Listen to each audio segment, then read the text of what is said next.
Now, my What the Farage moment today. It's Stanley Johnson, it's the Prime Minister's father, and it's the whole relationship of the Johnson family with China. And I say this because all eyes, of course, are on Putin. He is the great evil one, and we've stopped hearing any criticism of China. Well, on his Instagram, Stanley Johnson posted this a couple of months ago, and it shows Stanley Johnson there with the Chinese ambassador, and it's all very cozy and all very friendly, and that's a dinner at Shea Johnson. And then last week, another picture was put up, and this time it's Stanley Johnson visiting the official Chinese residence. It's a really close relationship, and you know, early on in Boris's premiership, Johnson had been to the embassy and run a message back to number 10.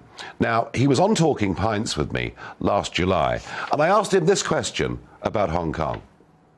What about Hong Kong? What about Hong Kong? Come on, I mean, that was a very important agreement that was made.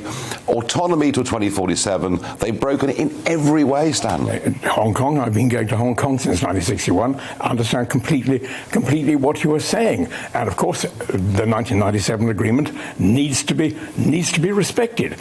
It's not being respected. Fine. And there's no doubt other things which we're not doing.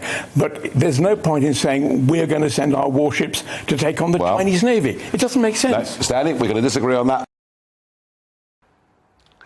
So the Prime Minister's father is outright an apologist for the way in which the Chinese Communist Party have behaved in Hong Kong and elsewhere. Boris's younger brother lives in Hong Kong as a successful property developer, appears to have no problems with Communist China. But most interestingly, Johnson himself, the PM, launched Project Defend a couple of years ago. That was to make us less reliant on Chinese imports.